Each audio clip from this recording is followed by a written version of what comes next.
बच्चों, आज आपकी पाठ्य पुस्तक मुक्ता से हम कबीरदास जी के दोहे पढ़ने जा रहे हैं। और कबीरदास जी के दोहे जाने, उसकी व्याख्या जाने उसके पहले आइए कबीरदास जी के बारे में संक्षेप में जानते हैं। कबीरदास जी का जन्म 1398 ईस्वी में माना जाता है और वाराणसी के लहरतारा तालाब के किनारे ऐसा माना जाता है कि इनको एक जुलाहा दंपत्ति थे। जुलाहा का मतलब होता है जो कपड़े बुना करते हैं। तो उन्होंने, जो जुलाहा दंपत्ति थे, उनको ये लहरतारा तालाब के किनारे मिले थे, ऐसी मान्यता है। और उनका लालन पालन जो है इन्हीं जुलाहा दंपत्ति ने किया था। इनके जन्म के बारे में कोई सटीक जानकारी नहीं मिलती है। कई प्रकार के यहाँ पर तथ्य प्रस्तुत किए जाते हैं। और जो इन्होंने जो इनकी रचनाएं थी, जिसमें मुख्य ग्रंथ इनका बीजक है। इनका मुख्य ग्रंथ जो है वो बीजक है। ऐसा कहा जाता है और कि जो कबीरदास जी निरक्षर थे। निरक्षर का अर्थ होता है उनको अक्षर का ज्ञान नहीं था, वो अनपढ़ नहीं थे, निरक्षर थे। तो उनको अक्षर ज्ञान नहीं था और वो कभी विद्यालय नहीं गए, पाठशाला नहीं गए। और जो घूमते थे यहाँ से वहाँ, एक गांव से दूसरे गांव, एक जगह से दूसरी जगह, वहीं घूम घूम के जो वो बोलते थे, जो कहते थे, जो उपदेश देते थे, वही बाद में संकलित कर ली गई, उनका संग्रह कर लिया गया और वे उनकी रचनाएं कहलाई। तो इन्होंने घूम करके ज्ञान भी प्राप्त किया। और इनके जो गुरु थे उनका नाम था रामानंद जी। इनकी रचनाओं में जो संग्रहित की गई उसको नाम दिया गया ग्रंथ को बीजक। और बीजक के तीन भाग हैं जिसमें साखी, सबद और रामायणी। साखी में जो साखियां जो इनकी हैं वो दोहों में लिखी गई हैं, जिसमें जो है धर्म उपदेश है और रीतियों के बारे में, जीवन को जीने के तरीकों के बारे में दोहे उसमें हैं। और सबद सबद जो है वो पदों में है। जो उसका छंद है, जो लिखने का तरीका है, वो है पद। पद के रूप में लिखे गए हैं जिन्हें गाया जा सकता है। और इसी तरह रमैनी है। रमैनी में जो चौपाइयों में है वो भी एक छंद होता है। छंद का अर्थ होता है कि काव्य को जिस तरीके से, जिस फॉर्मेट में हम लिखते हैं उसको हम छंद कहते हैं। और हिंदी में कई प्रकार के छंद हैं, दोहा, सोरठा, चौपाई, पद। तो उसी तरह से रामायणी किसमें लिखी गई है? चौपाई में लिखी गई है। तो चौपाई, इसमें जो है इसका विषय क्या है? इसका विषय है रहस्य। जो उनका रहस्यवादी दृष्टिकोण है जो कबीरदास जी का ईश्वर के प्रति, वो इसमें उन्होंने बताया है। ये इनकी रचनाएं हो गई। अब जो इनकी भाषा को लेकर के बहुत सी बातें प्रचलित हैं कि जो कबीरदास की जो रचनाएं हैं, जो उन्होंने उपदेश दिए, जो कहा, उनमें कई प्रकार के जो शब्द, कई प्रकार के शब्दों का प्रयोग किया गया है। जैसे इसमें उर्दू का, फारसी का, और इसमें पंजाबी भी है, इसमें अवधी भी है, ब्रज भी है। तो इन सारी भाषाओं के शब्दों के मिश्रण के कारण विद्वानों ने इनकी भाषा को पंचमेल खिचड़ी कहा है। और इनकी भाषा को जो है सदुकड़ी भाषा भी कहा जाता है, क्योंकि ये साधु की तरह, एक साधु जिस प्रकार से उपदेश देता है और जो ऐसे ही फक्कड़ होता है और आम भाषा में उपदेश देता है, उसी तरह से कबीरदास जी भी अपने उपदेशों को दिया करते थे, अपने उपदेश लोगों को देते थे। तो इसीलिए इनकी भाषा को सदुकड़ी भाषा भी कहा जाता है। तो विद्वानों ने इनकी भाषा को सदुकड़ी भाषा और पंचमेल खिचड़ी का नाम दिया है। इनकी मृत्यु के बारे में कहा जाता है कि एक प्रसिद्ध किंवदंती प्रसिद्ध है। एक ऐसी मान्यता है कि जब इनकी मृत्यु हुई तो इनके बहुत सारे शिष्य थे, जिनमें हिंदू भी थे और मुस्लिम भी थे। तो कहा जाता है कि जब इनकी मृत्यु हो गई तो हिंदू चाहते थे कि इनकी अंत्येष्टि हो, इनका दाह संस्कार हो, और मुस्लिम चाहते थे कि इनको इनको इनको जो है दफन किया जाए। तो ऐसे कहा जाता है कि इन दोनों के ही झगड़े में जब ये लोग वहाँ पर गए तो देखा कि जो उनका मृतक शरीर था कबीरदास जी का, वहाँ पर नहीं था और उसकी जगह कुछ फूल पड़े थे। ऐसी मान्यता, ऐसे लोग कहते हैं। तो और वहाँ से वो उनका मृतक शरीर गायब हो गया और जो फूल थे, फूल को ही आधा हिंदुओं ने लिया और आधा मुस्लिम वर्ग ने लिया, और उसको, उसकी एक ने अंत्येष्टि की और एक ने उसे दफन किया। तो ऐसे ये सब बातें होती हैं।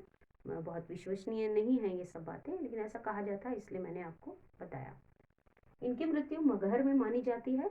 मगहर एक जगह है वाराणसी के पास। तो वहाँ माना जाता है कि मगहर में जो मृत्यु जिसकी होती है वो उसको नर्क मिलता है। ये भी एक यहाँ पर एक कहानी है इसके पीछे भी। ऐसे मान्यता है कि मगहर में जो जिसकी मृत्यु होती है उसे नर्क मिलता है। और कबीरदास जी ने इसका खंडन करने के लिए जो है मगहर वो चले गए अपनी मृत्यु से पहले। कुछ साल पहले वो वहाँ चले गए और वहीं पर उन्होंने अपना जो है अपनी देह त्यागी।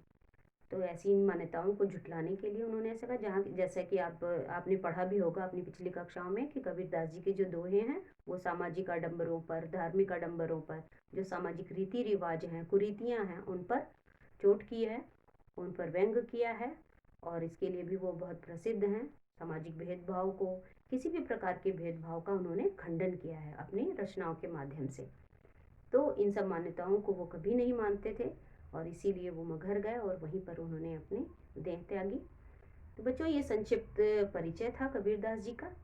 और जो आज हम जो दोहे पढ़ने जा रहे हैं उनमें उनका विषय है कि कबीरदास जी ने इन दोहों के माध्यम से रीतियों के बारे में बताया। रीतियों का अर्थ होता है कि समाज में हम किस प्रकार से, किस तरीके से हम व्यवहार, आचार व्यवहार हमारा कैसा होना चाहिए, समाज में लोगों के प्रति हमारा आचार व्यवहार कैसा होना चाहिए, किस तरीके से हमें बातचीत करनी चाहिए, किस तरीके से हमें रहना चाहिए, मन के भावों को किस प्रकार से शुद्ध करना चाहिए। कह सकते हैं जो नैतिक मूल्य हैं उनको अपनाने की बात इन दोहों में कबीरदास जी ने बताई है।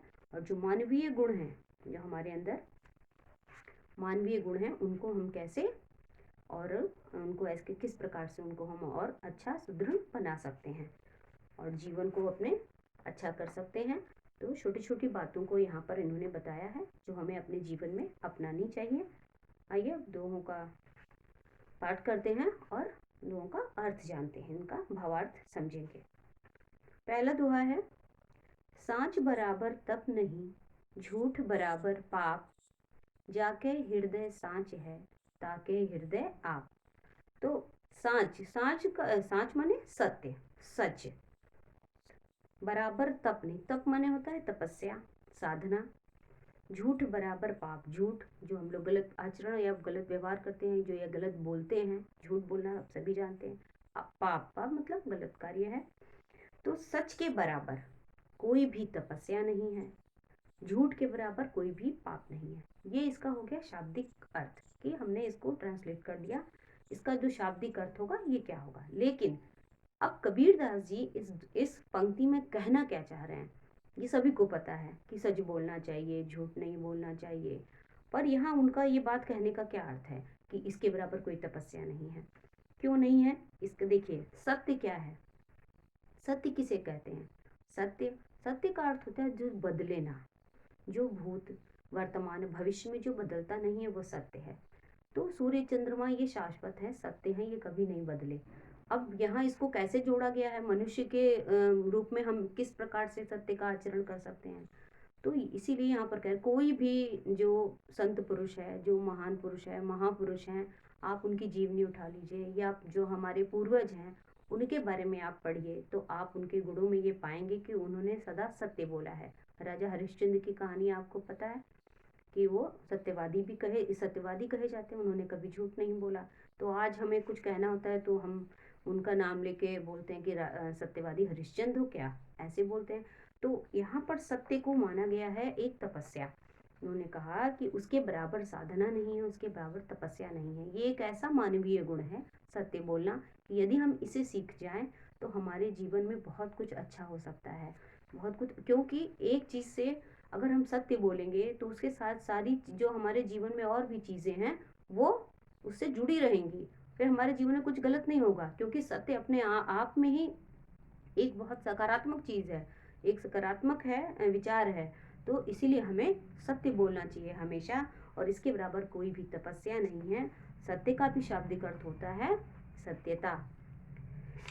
इसीलिए इस सत्य के बारे में सभी विद्वानों ने, सभी ने बहुत सी बातें कही हैं। सच बोलना चाहिए, सच बोलना चाहिए, सब भी कहते हैं। क्यों कहते हैं, क्योंकि इससे हमारा आचरण शुद्ध होता है। और इसीलिए यहाँ पर कबीरदास जी भी कह रहे हैं कि सच के बराबर कोई भी तपस्या नहीं है और झूठ के बराबर कोई भी पाप नहीं है। झूठ के बराबर कोई भी पाप, क्योंकि अगर हम कोई भी गलत बात बोलते हैं, झूठ बोलते हैं, तो उसे झूठ क्या है, एक झूठ को छुपाने के लिए हमें 100 झूठ बोलने पड़ते हैं। और झूठ बोलने से क्या होता है, मन में, अब किसी का मन ऐसा होता है, मन में ग्लानि भी होती है और मन में एक पश्चाताप भी रह जाता है कि मैंने ये गलत बोला, मैंने उससे झूठ बोला। और मन ऐसे व्यक्ति को, झूठे व्यक्ति को क्या होता है, झूठे व्यक्ति के अंदर एक शंका भी बनी रहती है, संशय भी बना रहता है कि अरे मैंने उससे झूठ बोला, कहीं उसे कोई संदेह ना हो, शुबा ना हो। तो इस तरह कई चीज़ें चली रहती हैं। और जो व्यक्ति सच बोलता है, क्योंकि सत्य सत्य है, उसको आप बदल नहीं सकते, सत्य बोल दिया तो आप निश्चिंत रहते हैं। तो इसी चीज़ को कहा गया है, इसीलिए इसकी व्याख्या मैंने इतनी की कि आप इस चीज़ को समझें। केवल इस बात को पढ़ लेने से नहीं, इसको आपको अपने अंदर भी इसको उतारना होगा। अंदर उतारने मतलब अपने व्यवहार में भी लाना होगा। और कहा भी जाता है कि झूठ, और जो झूठे लोग होते हैं, जो झूठ बोलते हैं, और झूठ से सभी को, किसी को नहीं अच्छा लगता। जो झूठ बोलता भी है ना, शायद उसे भी अच्छा नहीं लगता कि झूठ कोई उससे बोले। तो भगवान भी इस चीज को, ईश्वर भी कभी इसको स्वीकार नहीं करते हैं। जाके हृदय सांच है, जाके मतलब जिसका हृदय, हृदय हृदय यहाँ पर है, हृदय को कहा जा रहा है। हृदय शब्द हो गया, ये तद्भव शब्द हो गया। तो हृदय माने हृदय, मन। जिसका मन, सांच माने सच्चा है, जिसका मन सच्चा है मतलब निर्मल है, पवित्र है, सत्य बोलने वाला है। ताके हृदय आप, तो उसका हृदय स्वयं ही ईश्वर है। तो वह व्यक्ति खुद ही ईश्वर है। वो हृदय किसका, आप में यहाँ पर ईश्वर को कहा जा रहा है। ताके हृदय आप, तो वो उस ईश्वर को भी वो हृदय पसंद होता है। भगवान भी उसकी मदद करते हैं, ईश्वर भी उसकी बात सुनते हैं। और ऐसी कई उदाहरण हैं जिसमें भगवान ने सत्य का जो है हमेशा साथ दिया। राजा हरिश्चंद्र ने कभी झूठ नहीं बोला, हमेशा सत्य बोला। उनकी इतनी बड़ी परीक्षा ली गई, उसके बाद भी उन्होंने कभी झूठ नहीं बोला। यहाँ तक कि उन्हें अपने बच्चे को, अपनी पत्नी को भी बेचना पड़ा था। तो इसी को यहाँ कहा जा रहा है कि सच के बराबर किसी भी व्यक्ति को कभी झूठ नहीं बोलना चाहिए, सदैव सत्य बोलना चाहिए, क्योंकि सत्य से बड़ी तपस्या और साधना नहीं है। और कहा भी जाता है सत्यम शिवम सुंदरम। तो यहाँ पर इससे हम समझ सकते हैं कि जो हम ईश्वर का जो संपूर्ण स्वरूप है वही सत्य है। तो पूरा स्वरूप सत्यम शिवम सुंदरम कहते हैं, सत्य ही ईश्वर का पूरा स्वरूप है। और जो है सत्य की महिमा जो होती है वो सर्वोपरि होती है, सर्वाधिक होती है। तो कबीरदास जी का यहाँ पर कहने का यही तात्पर्य है। दूसरा दोहा है, बोली एक अमोल है, जो कोई बोले जान, ये तराजू तौल के तब मुख बाहर आने। बोली एक अमोल है। बोली, बोली को क्या कहा है, बोली मतलब जो हमारी वाणी है, केवल आवाज नहीं, वाणी जो हम बोलते हैं दूसरों से, बोली। तो यहाँ पर कबीरदास जी बोली का महत्व बताते हुए, हमारे मुख से निकले हुए शब्दों का महत्व बताते हुए, वाणी का महत्व बताते हुए कहते हैं कि जो हम बोलते हैं वो क्या है, हमारे मुख से निकला हुआ एक एक शब्द कैसा होता है, अमोल होता है। अमोल मतलब जिसका मोल नहीं लगाया जा सकता, तो बहुत ही अनमोल होता है। और जो कोई बोले जाने, ये तराजू तौली, जो कोई बोले जाने, तो जो व्यक्ति बोलता है, ठीक है, इस व्यक्ति, जो व्यक्ति बोलता है इस बात को जान करके कि जो हम बोल रहे हैं वो कैसा है, वो अनमोल है। तो ये तराजू तौल के, ये माने हृदय, तराजू आप सभी जानते हैं कि तौलने के लिए, माप करने के लिए उसका प्रयोग किया जाता है। तो तराजू में जिस प्रकार से वस्तुएं तौली जाती हैं कि बराबर है कि नहीं है, तो इस तरह ये तराजू, तो हृदय को तराजू के रूप, मतलब हृदय को यहाँ पर तराजू के रूप में माना गया कि जो हृदय रूपी तराजू है उसमें उन शब्दों को आप तौलिए, मतलब देखिए, आप नाप तौलिए कि वो सही है, सही मात्रा उसकी है कि नहीं, मतलब वो शब्द सही है कि नहीं, किसी को आहत तो नहीं करेंगे, किसी को कष्ट तो नहीं पहुंचाएंगे। तो अपने मन में इस बात को सोच लीजिए। इसका अर्थ यही हुआ, ये हृदय रूपी तराजू में उन शब्दों को तौलने का अर्थ यही हुआ कि आप सोच समझ करके ये शब्द किसी को कष्ट तो नहीं पहुंचाएंगे, मेरी वाणी, मेरी भाषा किसी को दुख तो नहीं देगी। इस बात को अच्छी तरह से समझ लीजिए। तब मुख बाहर आने, तब उसके बाद, मुख मतलब मुख से, बाहर मतलब बोलना, आने, आने मतलब आने देना। तब इस बात को समझ करके अपने मुख से तब उस वाणी को, उस भाषा को, उस बोली को आप निकालिए। यानी किसी से बात करते समय, किसी से जब भी हम वार्ता करते हैं तो हमें सोच समझकर सामने वाले से हमेशा बात करनी चाहिए कि हम किन शब्दों का प्रयोग कर रहे हैं।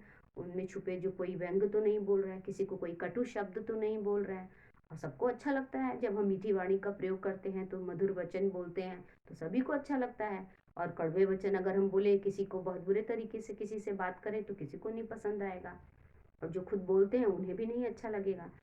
तो इसलिए हमें क्या चाहिए, हमेशा मीठी वाणी में, मधुर वाणी में सबसे बात करनी चाहिए, जिससे किसी का हृदय दुखे ना कभी भी। तो ये इसका अर्थ हो गया। तीसरा दोहा है, अति का भला न बरसना, अति की भली न धूप, अति का भला न बोलना, अति की भली न चुप। अब यहाँ पर अति, अति के बारे में, किसी भी चीज की अति और कमी दोनों बुरी होती है। शुक्र नीति है ये।